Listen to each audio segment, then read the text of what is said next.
ওম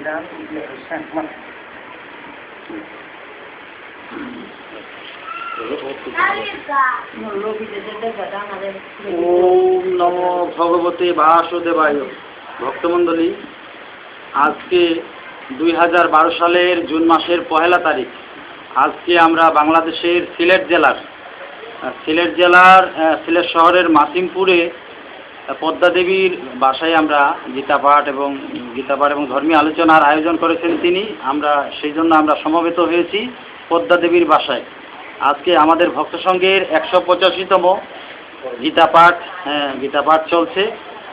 আমার বহুদিনের আকাঙ্ক্ষা ছিল একাদশীর দিন একাদশী সম্পর্কে কিছু বলা এবং বিশ্ববাসীকে ইন্টারনেটের মাধ্যমে জানিয়ে দেওয়ার জন্য আশা ছিল।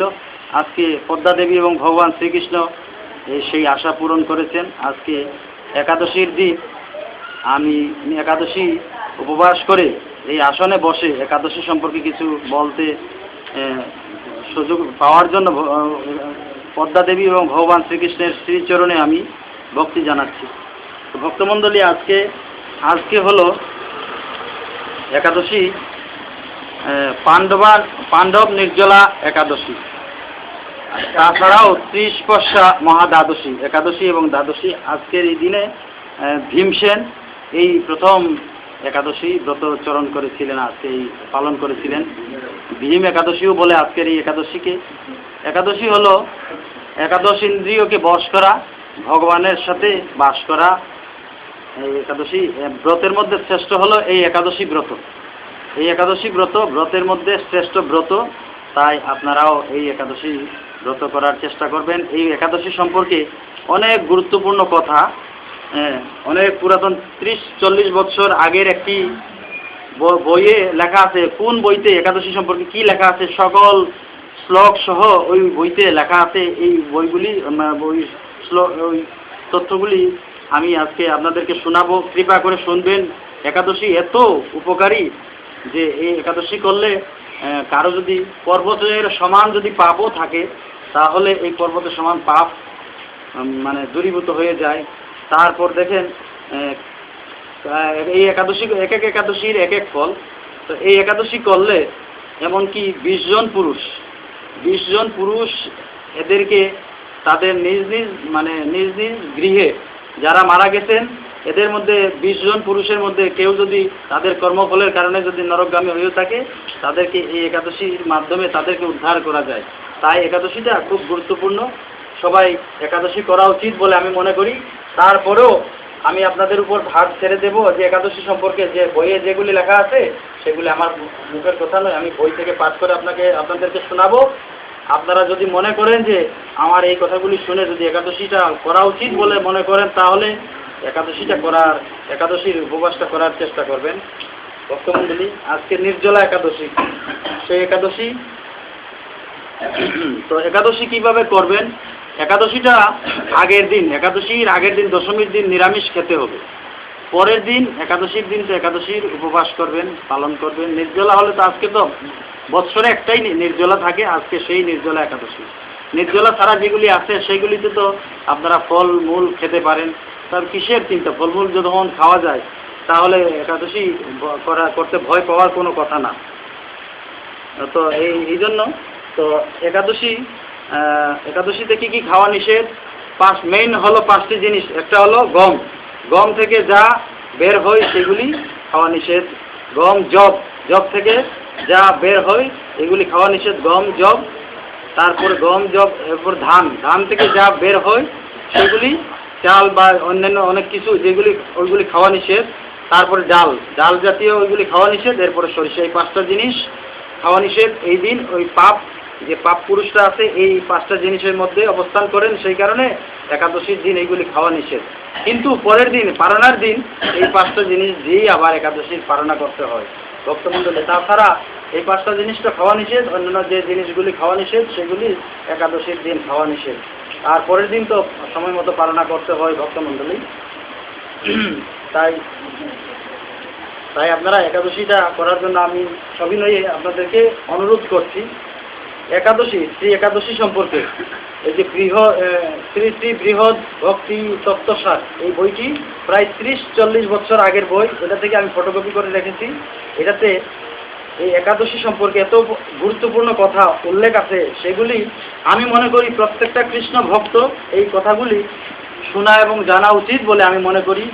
তাই কৃপা করে আপনারা একটু শুনেন। এইগুলি শুনে আপনি নিজেই চিন্তা করবেন যে এই একাদশী করা উচিত কিনা। আগ্নেয় পুরাণে লেখা আছে, হে রাজন, যাবজ্জীবন একাদশী উপবাস করিবে। মনুষ্য একাদশীতে কদাচ ভোজন করিবে না। একাদশীতে ভোজন না করার জন্য বলা হয়েছে।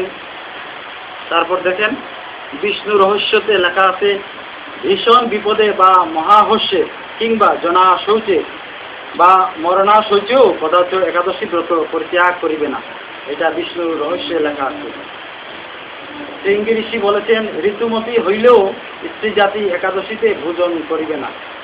তারপর সৌর পুরাণে লেখা, বৈষ্ণবী হউন বা শৈবই হউন বা সৌরই হউন, অন্য যে কোনো উপায়ই হোক, উপসবই হোক, সকলেই এই একাদশী ব্রত আচরণ করিবেন। যেটা সৌর পুরাণে লেখা আছে। হরিবাসর সমাগত হইলে ব্রহ্মহত্যাদি সমস্ত পাপ পাতক অন্য অধিষ্ঠিত হয়। সুতরাং হরিবাসরে যে ভোজন করে সে ওই সমস্ত পাতকই গ্রহণ করিয়া থাকে।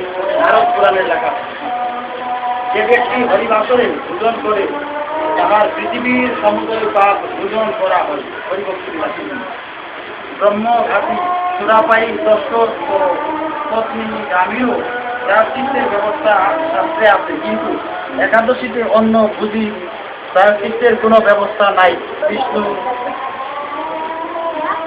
তারপর বৈষ্ণব যদি ভ্রমবশত একাদশীতে ভোজন করেন, তাহা হইলে তাহার বিষ্ণু পূজা বিফল হয় এবং তিনি ঘোর নরকে পতিত হন।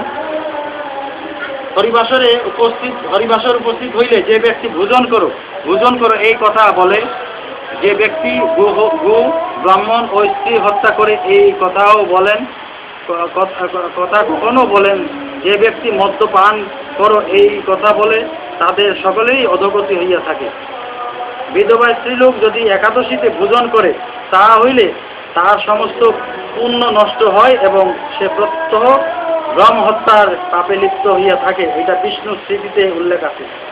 ব্রাহ্মণ ক্ষত্রিয় আদি চতুর্বিধ ব্রহ্মের ব্রহ্মচর্য গৃহস্থাদি চতুর্বিধ আশ্রমী ও স্ত্রী জাতির পক্ষে একাদশীতে উপবাস অবশ্য কর্তব্য। এটা বায়ু পুরাণে লেখা। তারপর হরিভক্তি বিলাসে লেখা, ব্রাহ্মণ ক্ষত্রিয় বৈশ্য শূদ্র ও স্ত্রী বিষ্ণুর প্রিয়তম একাদশী করিলে ওই ব্রত তাহাদিগকে মুক্ত প্রদান করে। হরিভক্তি বিলাসে এটা লেখা।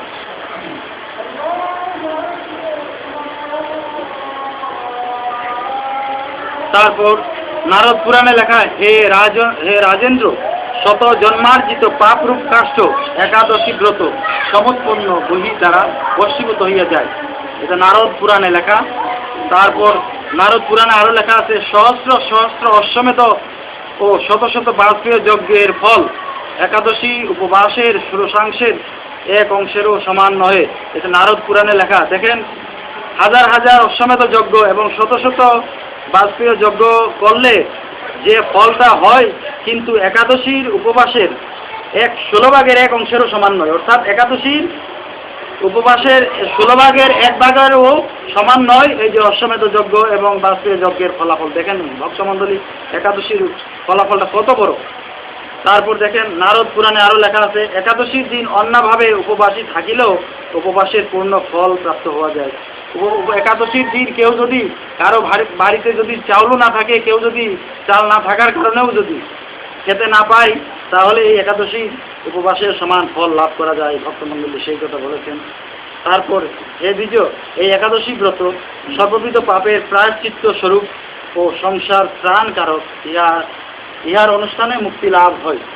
যে ব্যক্তি সর্বদা একাদশীতে উপবাস করেন, যে স্থানে দেবদেব শ্রীহরি অবস্থিত, তিনি সেই পরম ধামে গমন করেন। সেটা আগ্নেয় পুরাণে লেখা। ভক্তমণ্ডলী হরিবল হরিবল। আর দেখেন ভক্তমণ্ডলী, অন্যান্য আমরা শুনেছি যমের মুখে, হরিভক্তি বিলাসে লেখা, যে যমের মুখে শুনিয়াছি যে যদি কোনো মনুষ্য কাহারও সঙ্গবশত একটি মাত্র একাদশীও উপবাস করেন তাহলে তাহাকে আর যম যাতনা ভোগ করতে হয় না। কারো সঙ্গবশত যদি কোনো ভক্ত যদি একটি মাত্রও যদি একাদশী উপবাস করেন তাহলে আর যম যাতনা সহ্য করতে হয় না। সেই কথা যমরাজ তিনি নিজেই বলেছেন ভক্তমণ্ডলী, সেটা হরিভক্তি বিলাসে বলেছেন। এখন আপনারা নিজেরা চিন্তা করে দেখেন একাদশী করা উচিত, একাদশী ব্রত পালন করা উচিত কিনা। আমরা এত কষ্ট করে এই মনুষ্য জন্ম লাভ করেছি, এত আমরা যদি 80 লক্ষ জনী পরিক্রমা করে যদি আমরা যদি এই মনুষ্য জন্ম যদি লাভ করে থাকি তাহলে তো আমরা ভগবত ধাম পাওয়ার জন্য আমরা 84 লক্ষ তো মনুষ্য জন্ম বাদ দিলাম 80 লক্ষ, আর 84 লক্ষ না, 84 লক্ষ তো মনুষ্য জন্ম, 4 লক্ষ মনুষ্য, সেই জন্য বললাম আমি 80 লক্ষ জনী পরিক্রমা করে যদি আমরা এই দুর্লভ মনুষ্য জন্ম পেয়ে যদি আমরা ভগবানকে ভজনা না করি এবং একাদশী ব্রত যদি পালন না করি তাহলে ভক্তমণ্ডলী কি আর বলবো, দুধ বিক্রি করে ওই যে মদ কিনে খাওয়ার সামিল বলে আমি মনে করি আমার ক্ষুদ্র জ্ঞানে ভক্তমণ্ডলী। তাই আপনারা কৃপা করে এই একাদশী ব্রত পালন করার চেষ্টা করবেন ভক্তমণ্ডলী। তারপর আরও অনেক কিছু লেখা, সেগুলি আমার কথা নয়, সেই কারণে আমি এই বই থেকে আমি আপনাদেরকে পাঠ করে শোনাচ্ছি। আমি যদি মুখে বলি তাহলে আপনারা মনে করবেন যে এটা আমি নিজেই বানিয়ে বলছি, কিন্তু আমি বানিয়ে বলছি না।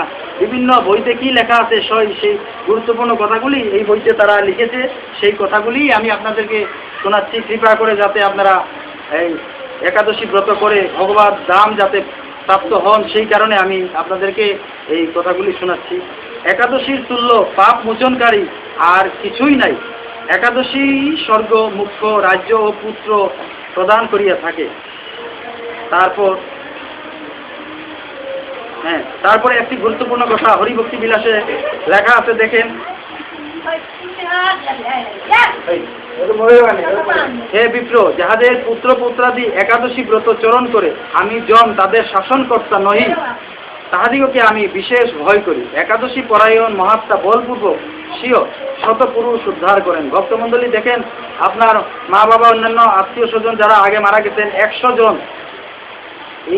এইখানে বলছেন যে হরিভক্তি বিলাসে লেখা আছে যে এই একাদশী যারা করেন নিজের 100 পুরুষ বলপূর্বক উদ্ধার করতে পারবেন, সেই কথা লেখা আছে। কত বড় কথা!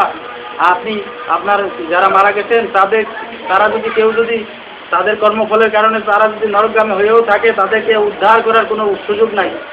কিন্তু আপনি যদি একাদশী করেন কন্টিনিউ, তাহলে আপনি তাদেরকেও আপনি উদ্ধার করতে পারবেন। কত বড় কথা ভক্তমণ্ডলী! হরিবাসর পরিত্যাগপূর্বক দান, তপ, স্নান ও অন্যান্য কোনরূপ পুণ্য বা কার্য মুক্তির কারণ হতে পারে না। স্কন্দ পুরাণ। একাদশীতে উপবাসকারী চণ্ডালও ভালো, তথাপি হরিবাসরে ভোজনকারী চতুর্বেদী ব্রাহ্মণও কিছু নয়। এই একাদশীতে একটা চণ্ডাল যদি একাদশীর উপবাস করেন আর একটা ব্রাহ্মণ যদি একাদশীর উপবাস করেন না, তিনি যদি সেদিন যদি অন্ন গ্রহণ করেন তাহলে সেই ব্রাহ্মণের চেয়েও চণ্ডাল অনেক গুণে ভালো বলে এই স্কন্দ পুরাণে লেখা আছে ভক্তমণ্ডলী। একাদশীতে উপবাস করিলে যে ফল লাভ হয়, সহস্র অশ্বমেধ যজ্ঞ, কোটি কোটি তীর্থে স্নান করিলেও তা হয় না। ভক্তমণ্ডলী এই কথাটি আবার বলছি, কৃপা করে আবার মনোযোগ দিয়ে শুনুন। স্কন্দ পুরাণে লেখা, একাদশীতে উপবাস করিলে যে ফল লাভ হয়, হাজার হাজার অশ্বমেধ যজ্ঞ, কোটি কোটি তীর্থে স্নান করিলেও তা হয় না। ভক্তমণ্ডলী এখন চিন্তা করুন, একাদশী এটা উপবাসটা করা উচিত কিনা ভক্তমণ্ডলী। তারপর শুনেন, সহস্র পাপ ও শত ব্রহ্ম হত্যা করিয়াও যদি কেউ ভক্তিপূর্বক একটি মাত্র একাদশীর উপবাস করে, তা হইলে সে পবিত্র হয়। ওমকার যেমন সকল বেদের আদি বলিয়া পূজ্য, একাদশী ব্রত তদ্রূপ সকল ব্রতের মধ্যে শ্রেষ্ঠ। হরিভক্তি বিলাসে এটা লেখা ভক্তমণ্ডলী। আজকে একাদশী কবে থেকে করবেন এবং কবে শেষ? একাদশী 8 বৎসর বয়সক্রমের পর হইতে 80 বৎসর পূর্ণ না হওয়া পর্যন্ত প্রত্যেক মানুষেরই একাদশীর উপবাস করা উচিত। তবে সামর্থ্যবান যদি হন তাহলে সারা জীবনেই করা উচিত। এটা কাত্যায়ন স্মৃতিতে উল্লেখ আছে। সমর্থ হইলে যাবজ্জীবন একাদশীর উপবাস করাই কর্তব্য। শরীরের অসামর্থ্য অবস্থায় একাদশী ব্রত উপস্থিত হইলে পত্নী বা বিনয়ী পুত্র বা ভগ্নী বা ভ্রাতার দ্বারা ব্রত করাইবে, তা হইলে ব্রত লোপ হইবে না। এটা বরাহ পুরাণে লেখা ভক্তমণ্ডলী। তারপর দেখেন আর অনেক কিছু, জল, মূল, ফল, দুগ্ধ, ঘৃত, ব্রাহ্মণ কামনা, গুরু বাক্য, ঔষধ, এই 8টি ব্রত নষ্ট করে না। এই ব্রত নষ্ট করে না কোনগুলি?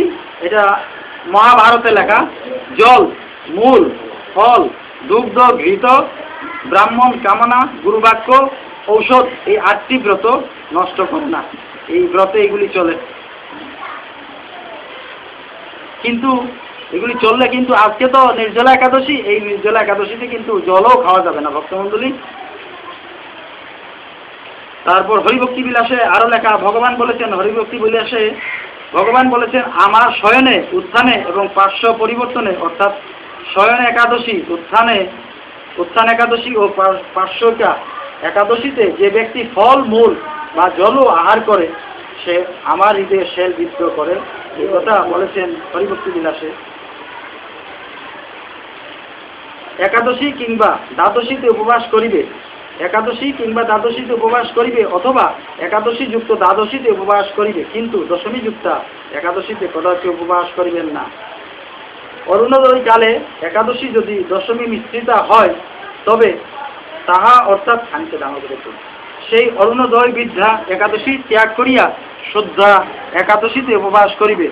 এই বিষয়ে কোনো বিচার করিতে হইবে না। এটা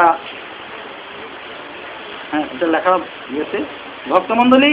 এতক্ষণ ধরে আমি একাদশী সম্পর্কে এই বইতে যা লেখা, অনেক পুরাতন বই, সেইগুলি আপনাদের সামনে তুলে ধরলাম।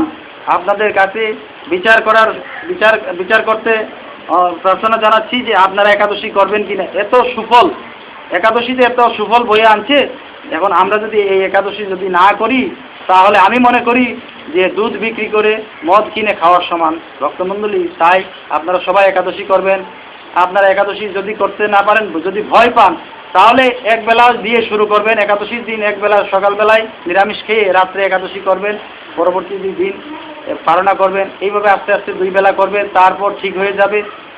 ভয় পাবার কিছু নেই। একাদশী যারা করেন না, একবার করে দেখেন, যদি করেন ভগবান অবশ্যই কৃপা করবেন। আপনি যদি ভালোভাবে, যদি একচিত্তে যদি একাদশী করব বলে যদি করেন, তাহলে যতই বাধা আসুক না কেন, দেখবেন আপনাকে ভগবান কৃপা করে আপনাকে সেই একাদশী করার সামর্থ্য জুগিয়ে করবেন। আমি আজকে এই একাদশীর দিনে এই পদ্মা দেবীর কৃপায় এবং ভগবান শ্রীকৃষ্ণের কৃপায় একাদশী রেখে এই আসনে বসে একাদশী সম্পর্কে কিছু বলতে পারার জন্য ভগবান শ্রীকৃষ্ণের শ্রীচরণে আমি প্রণাম জানাচ্ছি। তারপর আপনাদের সবার শ্রীচরণেও প্রণাম জানাচ্ছি। আমার কথায় যদি কোনো ভুল ত্রুটি থাকে কৃপা করে ক্ষমা সুন্দর দৃষ্টিতে দেখবেন। হরে কৃষ্ণ। পরিশেষে সবাই আমার সাথে 3 বার নাম দেন। হরে কৃষ্ণ কৃষ্ণ কৃষ্ণ হরে হরে, হরে রাম রাম রাম হরে হরে, হরে কৃষ্ণ কৃষ্ণ কৃষ্ণ হরে হরে, হরে রাম রাম রাম হরে হরে, হরে কৃষ্ণ কৃষ্ণ কৃষ্ণ হরে হরে, হরে রাম রাম রাম হরে হরে। হরে কৃষ্ণ। হ্যালো।